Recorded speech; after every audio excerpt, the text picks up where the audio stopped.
like to start with the issue of the corporates and the bond market.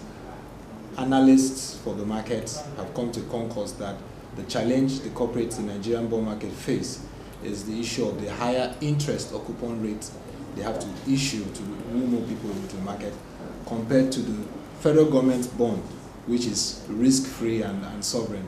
I'd like you to shed more light on the fact, is it right that it's structured that way? Well, it's not a case of being right or wrong here. It's just a case of being investors' preference for risk.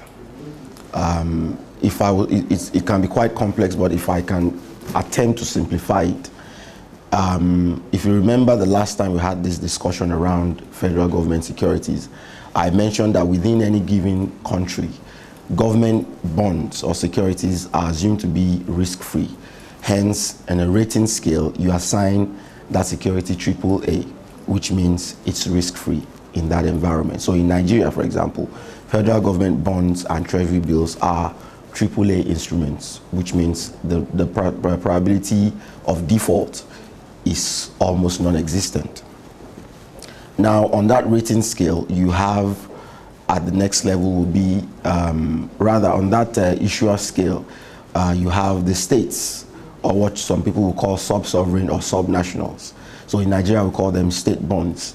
Then they also have a relatively better risk profile than most corporates. And I say that because if you look at it, most state bonds that are issued in Nigeria are backed by the irrevocable standing payment order. And what that means is that for every state that issues a bond, you get a first-line deduction from the state's FAC allocation. So what that means is that as long as Nigeria is selling oil and states are entitled to their fair share of the oil proceeds, the federal government has pledged that you, the investor, the government will ensure that they deduct your repayment from that state's allocation. So to a reasonable extent, it's also less risky compared to the next level of issuer, which will be the corporates. Now, in the corporate scale, you have obviously a plethora of companies and with different risk profiles. If you remove the multinationals, most indigenous companies will probably fall within the range of what we will refer to as maybe a AA minus down. So if you look at the average, I think, of bonds issued in the market, I think the average will be somewhere around BBB flat. What that means is that it's an investment grade bond. However, the risk is much more than what you would have, of course, at the federal government level or at the state level. So for that, if you will also agree with me that there's a maxim, very popular maxim in finance, the risk reward return. So if, for example, I'm buying a federal government security at 12%, just let's say, for example, I'm not taking any risk, as it were. Remember, I said it's AAA, it's almost risk-free. Now, if you are a corporate, right, it's assumed that you are riskier than the federal government of Nigeria, i.e., your probability of defaulting on a loan or a bond is much higher than that of the federal government of Nigeria. And so I will say to you as an investor that I want a higher level of returns for the extra risk I'm taking in giving you my money, i.e., or in investing in your bond. So that's one of the reasons why you would definitely have a wide berth or a wide margin or a spread between the rates at which you issue federal government securities and what corporates would issue at. Now, coming back to the question you actually raised about why it's so high. Remember, following the increase in monetary policy rate, the MPR, over the last, since 2010 Q4, which ended up in 2011, where it was moved from 9.25 to 9.75 rather, to 12%. For banks, yes, you may want to point at the exchange rate risk that they face when they borrow money in dollar-denominated money from the international market. However, the spread, what I mean is the profit they stand to make from such transactions would more than compensate for whatever risk they're taking on the exchange rate side. What I mean is that, for example, some of those Eurobonds were issued at about 8% or thereabout, or 7%. Now, when you bring that money to Nigeria and you actually lend it out about upward of maybe 17, 18, sometimes 20%, you will agree with me that the profit the bank will make will more than compensate for any exchange rate risk we're talking about here. And also bear in mind that if you look at the fact that the policy stance of the central bank actually is in favor of defending the domestic currency versus the dollar. So to a reasonable extent, one can really forecast or project where the level at which the exchange rate, or the behavior of the exchange rate rather. So it's safe for most banks to actually be able to say, okay, we will take this risk on and see how we can go with it. On the corporate side, for most indigenous companies in Nigeria, it really would be a bad decision for them to be issuing Eurobonds, because to the extent that the currency of repayment for, let's say, for example, a Nigerian company sitting in Nigeria doing business in Nigeria were to issue a Eurobond, more often than not is going to be denominated in US dollars. So it means you're borrowing US dollars, and your money that you're going to use to repay the dollars, right, is in Naira. So it's quite risky, because in the case of any exchange rate devaluation of the Naira, for example, you're opening yourself to a lot of risk. Now remember, it's not the case with the banks where, yes, they're borrowing at single-digit levels. However, they're lending the same funds out, probably at double digits, so they've made their profits already. But for non-bank institutions, right, once you do that and you expose yourself to that risk, if there's a devaluation in the Naira, it means you're going to need to be making more Naira to pay back every dollar you borrow in the international capital through your Eurobond. So it's only if you have a company that earns its revenue in dollars in one form or the other, then you may want to talk about that kind of company issuing a Eurobond, because if you're making your money in dollars and you're borrowing in dollars, you can match your payments versus your obligations.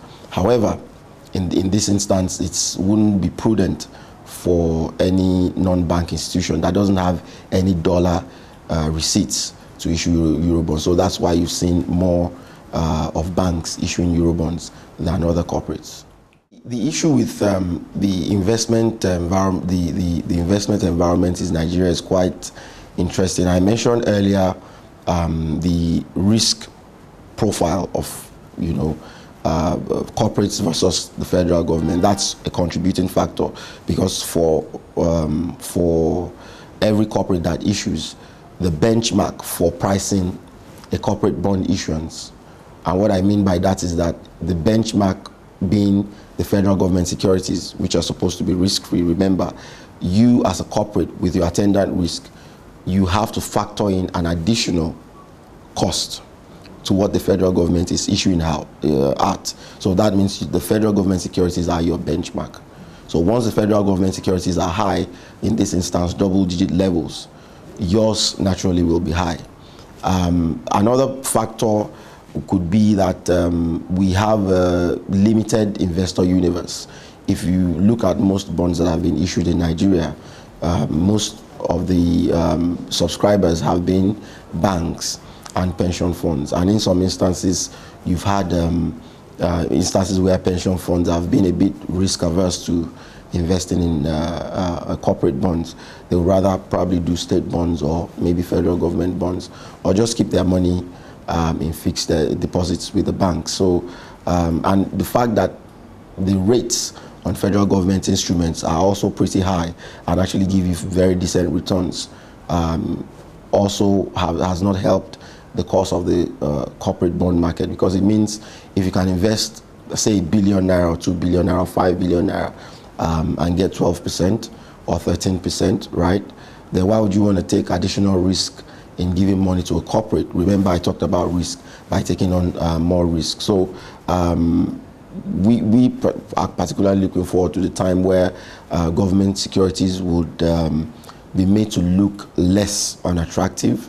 And so banks and institutions, so banks, for example, will be incentivized or will be pushed to actually be more aggressive in their lending strategies. So because if you are a bank and you know you can buy government securities at 12-13% and make so much money, the real reason or the impetus for you to really want to go out and create risk assets by providing lending to the real sector is really missing. However, if rates are much lower, say single digits levels, and you need to generate returns for your investors, you probably would go out to generate risk assets. What I mean by that is lending to the real sector.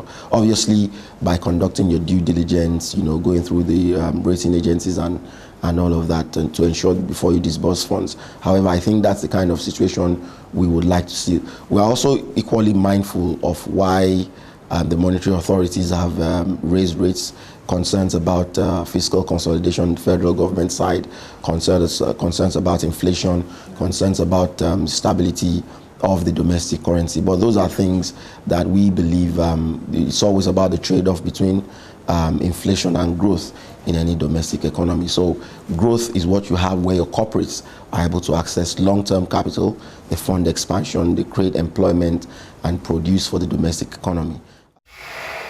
The volatility we saw last week was basically in anticipation of the issuance of federal government bonds, which would happen this week on Friday.